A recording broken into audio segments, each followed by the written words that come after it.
안녕하세요. 수업 시작하겠습니다. 우리 지난 시간에 배웠던 거 잠깐 점검하고 넘어가겠습니다. 우리 지난 시간에 배웠던 거는 엔진에 대해서 이야기를 했습니다. 자동차의 엔진이라고 말하는 게 휘발유, 휘발유, 그 다음에 경유, LPG 이 세 개의 연료에 따라서 엔진이 어떤 특성을 가지는지에 대해서 이야기를 했고요. 어떻게 해서 흡입 압축 폭발 배기라는 사행정이 만들어졌는지에 대해서 이야기를 했습니다. 그게 지난 시간 내용이고요.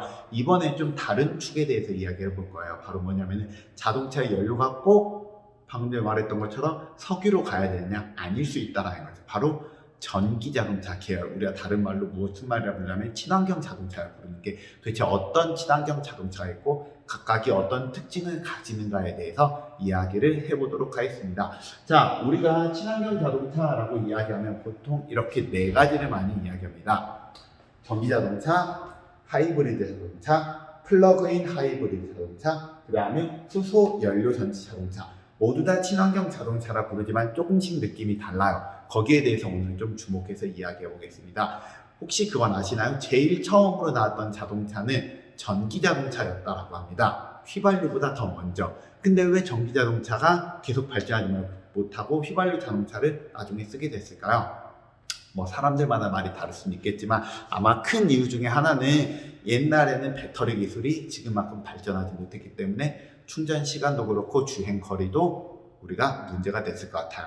또한 그거 이외에도 이 휘발유 쪽은 이 석유라는 굉장히 거대한 사업을 갖고 있기 때문에 이 석유 기업들이 로비를 하는 것을 이기지 못해가지고 아마 휘발유 쪽이 조금 더 발전했을 수도 있습니다. 왜냐하면 이 석유라고 말하는 게 팔리는 것의 거의 60%가 운송용으로 팔리고요. 그 운송용 중에 60% 정도가 대부분 차량용이거든요. 그만큼 큰 사업이기 때문에 우리가 아마 이 석유 재벌들이 이 사업을 포기하기는 쉽지 않았을 거라 생각합니다. 하지만 이제 시대가 많이 지나면서 사람들이 이 자동차에서 나오는 이산화탄소에 대한 부담감을 느끼고 그래서 파리 기후 협약이라는 걸 맺으면서 탄소 중립, 더 이상 탄소를 더 많이 배출하지 않겠다라는 것을 이야기하면서 우리가 탄소 배출권이라는 걸 사람들이 판매하게 됐거든요. 그래서 탄소를 어떻게 하면 줄일까에 대해서 연구하면서 다시 이제 전기자동차 계열이 조금 더 부각이 되기 시작했습니다. 하지만 일단은 전기자동차보다 휘발유 자동차가 월등하게 뛰어난 게 하나 있습니다. 바로 뭐냐면은 성숙된 산업이라는 거죠. 성숙된 만큼 우리 주변에서 많이 좋은 자동차가 있기 때문에 휘발유 자동차에서 전기자동차로 곧바로 바꾸기는 어려워요. 그래서 제일 처음에 어떤 방법을 썼냐면 휘발유 자동차에 이 엔진을 조금만 작게 만들고 전기 배터리를 조금만 크게 만들어 보자라고 생각을 했습니다. 그게 바로 무엇이냐면 하이브리드 자동차예요. 여기 있는 하이브리드 자동차는 그냥 쉽게 말하면 엔진이 주 힘을 만듭니다. 그래서 동력을 만들 수 있는 거는 엔진이라고 말하는 건 석유로 가는 거고요. 그 다음에 모터가 힘을 만듭니다. 모터는 전기로 가는 건데 엔진이 주가 되고 모터가 보조로 도와주는 게 바로 하이브리드 자동차입니다. 그럼 엔진이 주로 되기 때문에 당연히 사용하는 주 연료는 석유, 휘발유나 경유가 되겠고 보조 연료로 전기를 사용을 해보겠다라고 이야기했습니다. 그렇기 때문에 예를 들어서 기존의 현대 그랜저 같은 경우에 그랜저의 크기에 따라 조금 다르긴 하지만 대부분 자동차의 배기량이 한 3리터, 3000cc 정도 되는데 이 배기량을 한 10%, 20%만큼 줄여서 한 2500 정도로 만들고 그 다음에 나머지 500cc를 배터리로 대신하겠다는 거예요. 그래서 배터리를 대신하는 배터리는 어떻게 충전을 할 거냐?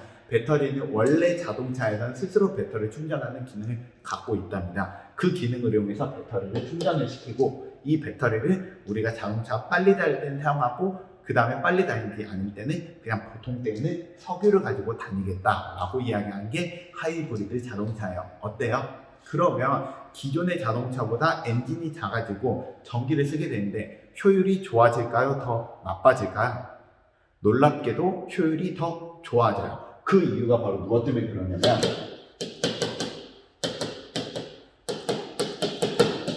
회생 브레이크 때문에 그런데요. 이거는 좀 기억을 하면 좋겠는데 자동차들은 우리가 자동차가 가속을 할 때는 연료를 태우지만 자동차는 감속을 할 때는 이 태운 연료를 어떻게 하지? 마찰력으로 다 버리는 역할을 해준답니다. 근데 이게 굉장히 아깝잖아. 그래서 사람들이 이런 고민을 하게 된 거예요. 혹시 우리가 가속할 때 에너지를 우리가 빨리 달릴 수 있도록 바꿨다면 감속을 할 때 이 감속한 이 에너지를 다시 저장할 수는 없을까에 대해서 사람들이 생각을 했고요. 그 생각 끝에 나왔던 게 바로 뭐냐면 이 회생 브레이크예요. 쉽게 말하면 우리가 전기라는 걸 만드는 방법은 어렵게 보면 되게 어렵겠지만 전기를 만드는 방법은 중학교 3학년들이 배우는 개념으로 하면 전자기 유도 현상을 이용을 하고요. 전자기 유도 현상이라고 말하는 거는 코일, 그냥 쉽게 말하면 전선 옆에 자석을 대굴대굴 굴리는 형태로 합니다. 즉 굴러가면 전기를 만들 수 있기 때문에 그냥 이 바퀴를 발전기로 이용할 수 있다는 거죠. 그래서 우리가 감속을 할 때는 모터가 발전기로 바뀌어가지고 배터리를 충전할 수 있도록 해주고요. 그 다음에 가속할 때는 모터의 그대로 역할로 배터리에서 전기를 자동차로 넘겨주게 해준다면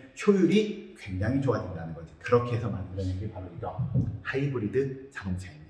근데 이게 나왔던 거 아마 2010년도에서 12년도에는 이렇게 나왔는데 가면 갈수록 배터리 기술이 발전했을 거 아니에요. 그래서 이게 배터리 기술이 발전하다 보니까 한 2015년 정도 되니까 이젠 좀 배터리를 크게 만들어도 될 것 같은 거야.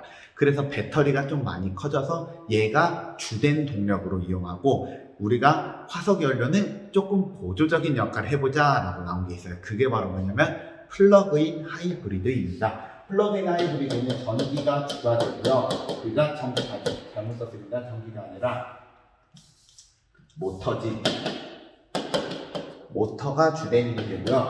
엔진이 도와주는 역할을 하게 된답니다. 그래서 주 연료는 전기고 보조 연료가 석유입니다. 그래서 얘보다 이쪽으로 가면서 배터리가 굉장히 커졌어요. 이게 배터리 크기가 하나라고 하면 여기 배터리 크기는 10 정도로 커졌다라고 생각하면 됩니다. 배터리가 굉장히 많이 들어가게 되겠지. 그래서 주로 전기로 다니다가 힘이 딸릴 때만 우리가 화석 연료를 조금 쓰게 있는데 그러다 보니까 배터리를 충전하는데 시간이 너무 오래 걸려요. 그래서 배터리를 우리가 플러그를 꽂듯이 일반 전기 자동차랑 똑같이 플러그를 꽂아서 충전을 시킨다 해서 플러그인 하이브리드라고 그러고요. 이 자동차는 주유를 2개를 해야 됩니다. 전기도 충전해야 되고요. 그 다음에 석유도 충전을 해야 되는 자동차입니다. 이게 그 다음으로 나온 거고요. 이제 그 다음으로 무엇이 나왔냐? 이제는 아예 전기로 가보자 라는 바람이 들었습니다. 그래서 아예 엔진을 없앴어요. 연료 탱크도 없앴고요. 그래서 우리가 100% 배터리만 가지고 가는 자동차를 만들었답니다. 이 자동차 바로 전기 자동차고요. 이거는 모터로만 가고요. 전기로만 가고 보조 연료 따위는 없는 자동차예요. 이 자동차에선 배터리가 굉장히 중요하고요. 배터리 크기도 굉장히 커졌어요.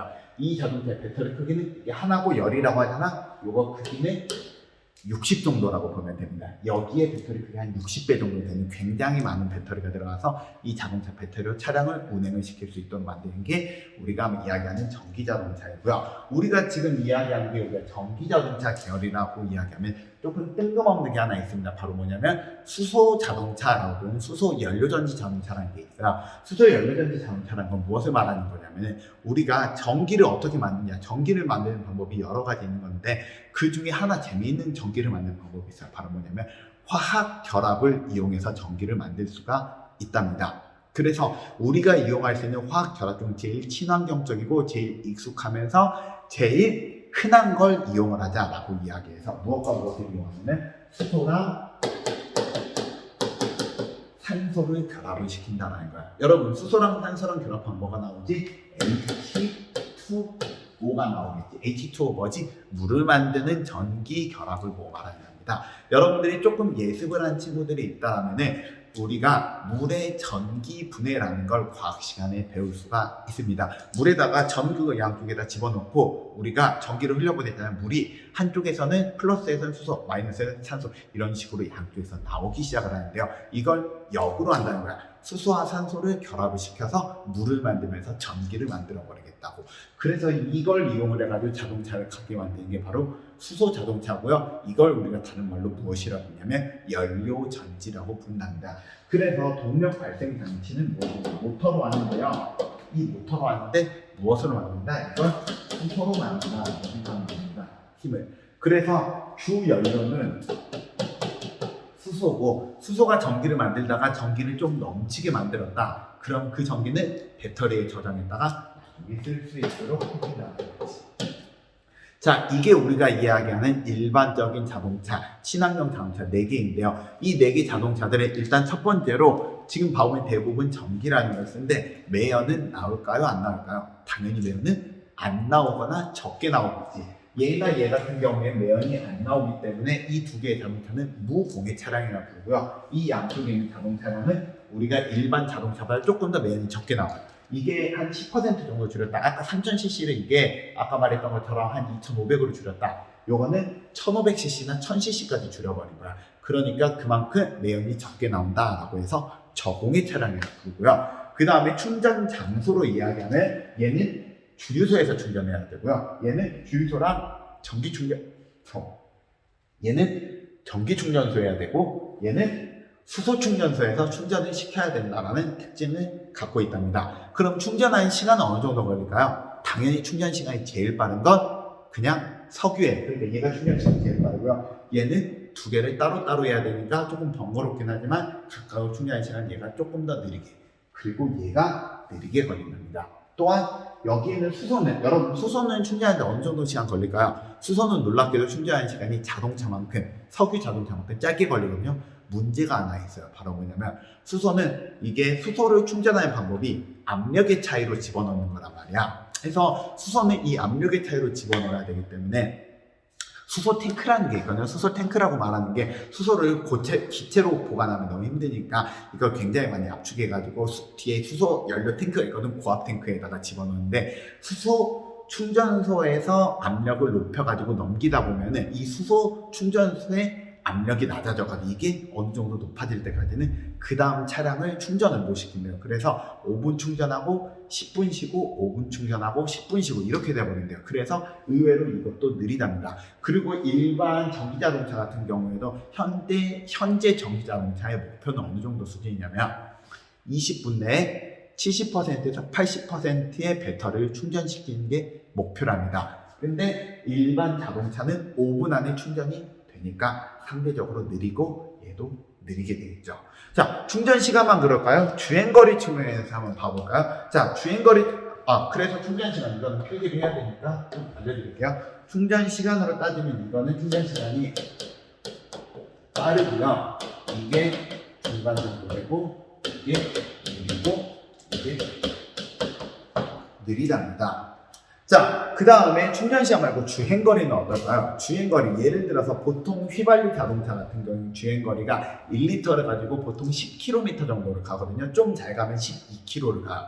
자, 하이브리드 자동차, 플러그인 하이브리드 어느 정도 갈 것 같나요? 한 번 충전을 하면은 15km 이상, 심지어 잘 갈 때는 20km나 25km까지도 간답니다. 그래서 굉장히 얘네들이 우리가 효율, 연비가 굉장히 좋고요. 이것도 연비 나쁘지 않아. 여기 있는 대부분의 것들이 대부분 연비가 굉장히 좋답니다. 연비가 좋은 이유는 굉장히 간단해요. 무엇 때문에 그러냐면 바로 회생 브레이크 때문에 그렇습니다. 우리가 감속하는 것도 바꿀 수가 있기 때문에 우리가 상대적으로 효율이 굉장히 뛰어나진다 생각을 하시면 되고요. 소음적인 측면에서도 보면은 그래도 주행거리 얘들이 길고 중간 정도 됩니다. 여기 주행거리 짧다라고 말하는 거는 이제 뭐라 해야 되지? 연비에 대한 개념이 아니라 아직 배터리 기술에 대한 내용이에요. 자, 그 다음 소음에 대한 거는, 소음은 당연히 자동차의 소음의 대부분은 엔진에서 나는 소음이기 때문에 엔진이 있는 놈은 좀 나겠지만 엔진이 없는 애들은 소음이 안 나고요. 사고가 나면 어떨까요? 자동차가 사고가 난다면은 한번 봐볼까요? 일반 휘발유 자동차 사고가 나면 뭐가 문제가 될까요? 휘발유 자동차의 가장 큰 문제는 사고가 나면은 연료가 폭발할 수 있겠지. 전기 자동차는 감전이 있을 수 있겠고, 수소 자동차는 수소 탱크가 폭발할 수 있겠지. 무엇이 제일 위험할까요? 아마 그냥 쉽게 생각을 한다면 일단은 제일 안전한 건 전기일 거예요. 왜냐면 전기는 감전만 되지 않으면 직접적으로 문제가 안 되니까. 하지만 그래서 여러분들 프린트에는 전기가 제일 안전하고 중간 정도고 위험하다라고 써놨지만 얘네들이 그렇게 해서 위험하다는 뜻은 아니에요. 왜냐하면 일반 자동차들의 연료 탱크도 이미 우리 자동차들은 성숙된 산업이에요. 여러분 주변에 차 사고 나서 차 폭발하는 거 많이 보셨나요? 거의 못 보지 않았나요? 그만큼 우리는 이미 일반 자동차에서는 성숙되었기 때문에 사고가 나도 엔진에서 연료가 넘어가가지고 폭발이 안 일어날 수 있는 장치들을 이미 자동차 업계에서 많이 만들어놨기 때문에 웬만해서는 안전해요. 단지 얘네들이 조금 더 안전을 더 확보를 해야 되는 게 오히려 얘네들이죠. 특히 수소 탱크 같은 경우는 사고했을 때 탱크가 폭발하지 않도록 굉장히 많은 안전장치를 당연히 만들어야 될 거고 현재도 개발을 하고 있겠죠.